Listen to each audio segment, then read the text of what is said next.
it's Jackie. So today I wanted to quickly touch base on calories, tracking calories, how to track calories, all that kind of stuff. Should you track calories, and protein intake? These have been some really common questions that I've had over the past couple of days, so let's just touch base on it. First things first, a lot of people ask me this, and we'll talk about it, is do I have to track calories? I get that question a lot. And the answer is no, you absolutely don't. Even if your goal is weight loss or weight maintenance or muscle gains or whatever it might be, you don't necessarily have to track calories to achieve any of those goals. Now, this does not mean that calories don't matter. They do. Calories matter for weight maintenance, for weight gain, for weight loss. It comes down to the laws of thermodynamics in energy, okay? And so, yes, calories do matter, but no, it doesn't necessarily mean that you have to track. And in fact, there are some people that I would probably encourage them not to track.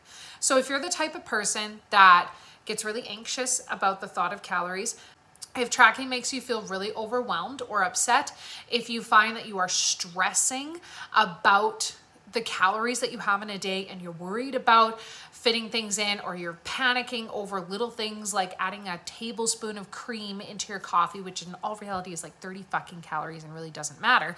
If that's you, I would encourage you not to track. Also, if you have a really bad relationship with food, I would encourage you not to track. If you have a binge eating or eating disorder history of any kind, I would encourage you not to track. Okay, in those circumstances, your focus should be on repairing your relationship with food, focusing on nutrient-dense, quality foods, and allowing yourself to have the flexibility and moderation of being able to have all foods in your diet, okay? So tracking is not for everyone. A lot of times you'll see on social media and stuff, and especially with the new anti-diet culture movement and stuff that is coming out, you'll see tracking being demonized and talking about that if you track calories or use MyFitnessPal, you pretty much have an eating disorder. There's a lot of nuances to these things, and all of these different types of topics are not so black and white. They're not good and bad only one way or the other. There's a lot of gray area in between, and there is a good portion of the population where tracking calories using MyFitnessPal or whatever works really well. And there's a portion of the population where it doesn't work really well. And there's some gray area in between.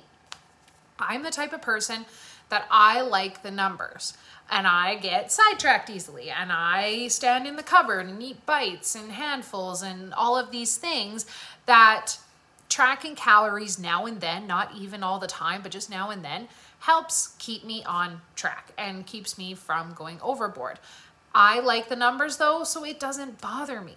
And for some people, it's the exact opposite, where it makes them feel anxious and stressed and overwhelmed and all these things, and that is fine. That is not the approach for you if you are that type of person.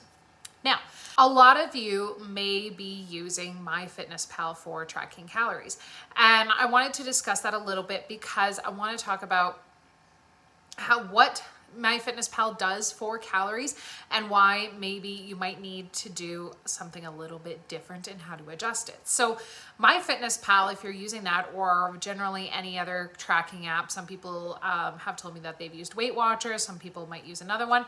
When you're using the calories that the app gives you, it generally gives you lower calories on purpose so that you, number one, will eat fewer calories and you will lose weight quicker, to number two, get you to come back to the app every single time.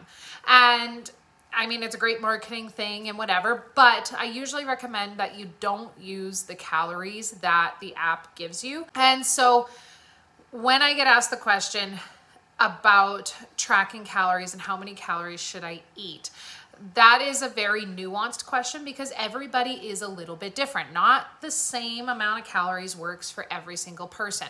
And yes, there's many different online calculators and all that kind of stuff that you can use. However, though, I like to just use a really simple calculation, and then what you may have to do is track for a little while and adjust as needed. So the really simple calculation is taking your goal weight and timesing it by 12.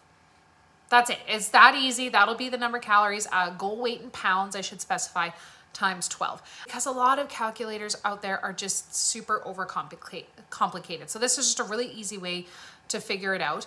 So you take that number, that is your goal body weight times 12. If you don't have a goal body weight in mind, just pick a number that sounds realistic, and keep in mind that this is for weight loss.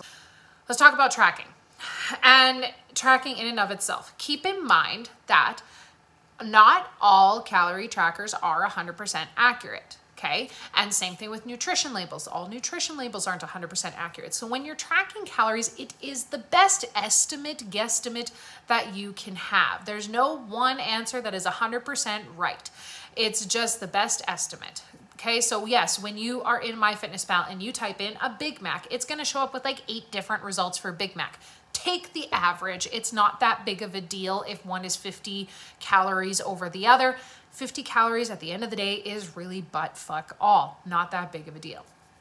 So when you're tracking your calories in the app, another question that I get from people is, do I have to track things like vegetables or fruits? Not really. You don't have to weigh them out or anything like that. You can just approximate those types of things.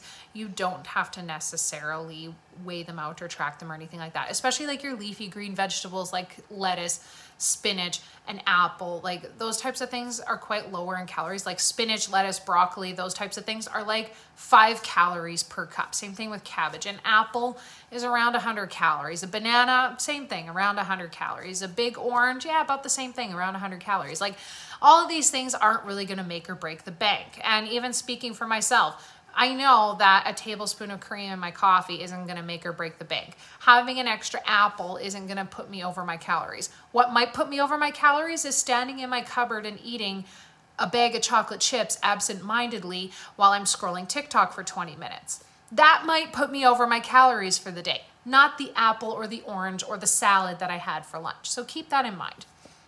The other thing that people will ask is, do I have to weigh everything? And again, this is a nuanced thing. If weighing everything and all that kind of stuff is just too much in a day and you just want to try to approximate your portions and stuff like that, that's fine.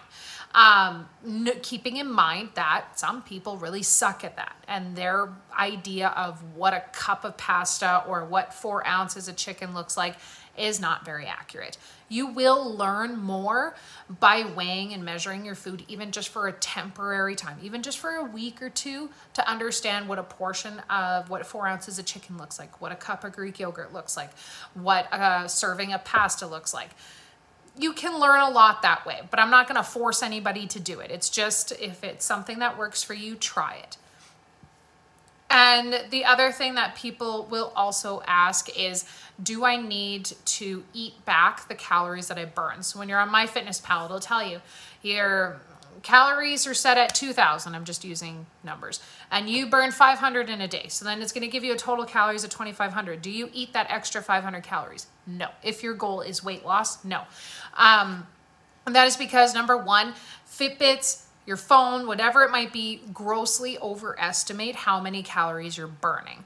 And number two, if your goal is weight loss, you can easily overeat those calories and push yourself out of your calorie deficit and not be losing weight. Okay? So keep that in mind. If it gives you a calories burn and adds extra calories onto your day, don't eat those calories back if your goal is weight loss, because it could put you over the edge. The next thing that a lot of people ask is, how many days a week do I have to track? You don't have to track 7 days a week. In fact, I would encourage you to probably not track 7 days a week. The ultimate goal is to not have to track for forever. You don't want to be tracking your calories forever and ever, amen.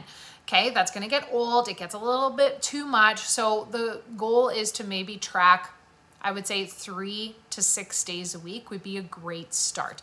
If tracking calories is too much, or you just want to try it and you're not 100% sure if it's right for you, start with like 3 or 4 days a week of tracking and see how that goes. I would recommend, if you're going to do that, at least one of those days should be a weekend day, because the weekend days are the days where we tend to go a little bit overboard. And speaking of which, what happens if you go over your calories? Absolutely fucking nothing. If you go over your calories on one day, nothing, not that big of a deal. Even 2 days in a week, if you go over your calories, not that big of a deal. Because keep in mind, if you're eating for weight loss, you're gonna be eating in a calorie deficit of generally a couple hundred calories at least. Say if you go over your calories that are given to you. So you're setting your deficit at 1,800 calories and you eat 2,200 calories, but your maintenance is probably somewhere around 2,000 calories. Going over your maintenance by a couple hundred calories isn't that big of a deal. What matters most is really what the end of the week looks like, or what you've been doing on average. So if you're up a little bit here and down a little bit here, and it all works out in the wash at the end of the day, it's fine. I want you guys to focus on being 80% consistent, meaning that we are not focusing on 100% consistency that we're going to be stressing ourselves out about and freaking the fuck about over. 80% consistency. So if you were to track it on 30-day calendar, you're going to be hitting your target calories at least 24 days out of 30. That's about 80% consistency, meaning that you can go over those calories a few days a week. Alternatively, or a few days a month. Alternatively, what works really well for other people, especially for women, when you know your menstrual cycle like really well, on the week of your period, a lot of people or women will notice that their calories or their hunger goes up quite a bit during that week of their menstrual period. It's fine to do a deficit for say 3 weeks, and then on the 4th week, your period week, increase your calories up to maintenance and then go back into your deficit for 3 weeks. All of those things are totally great approaches. It's just finding what works well for you.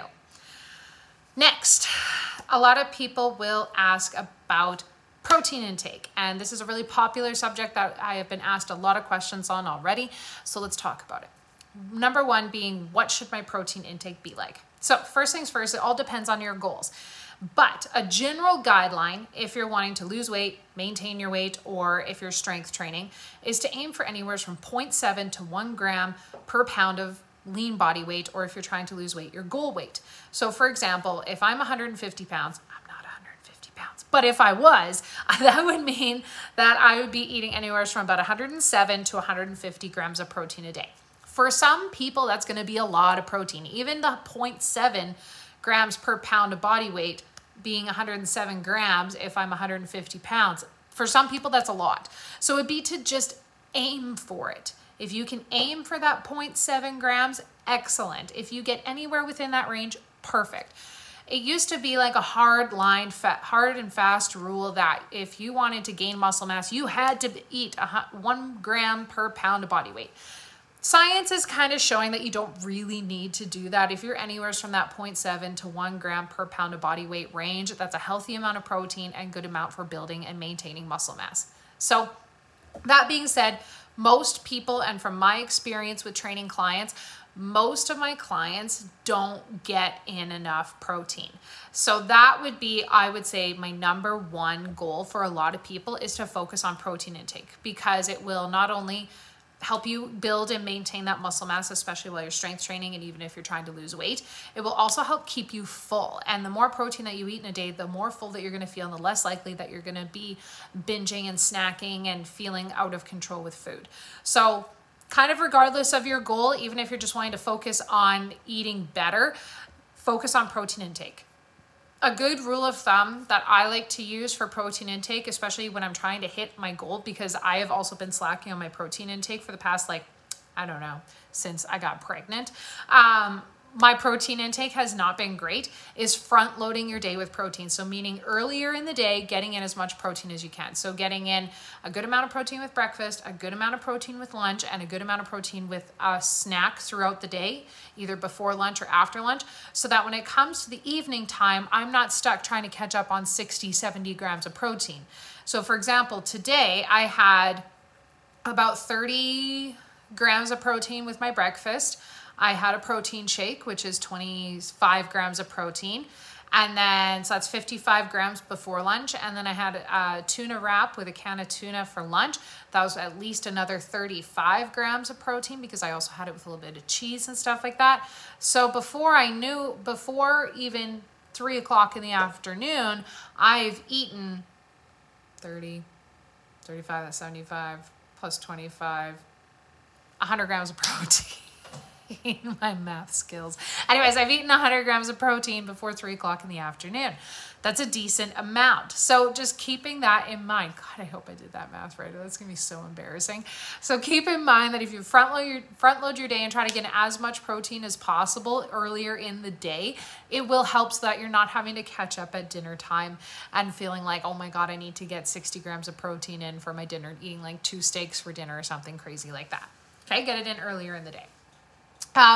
Another way to also get in your protein intake is to vary it throughout the day. So making sure you're getting some in at lunch, making sure that you have a snack with some form of protein, whether it's Greek yogurt, cottage cheese, a protein shake. I'm not a huge fan of protein bars, but if you need to get in a protein bar, something like that, and that you're getting in protein with lunch, okay? And a good amount of it, like at least aim for about 20 to 30 grams per meal is fantastic.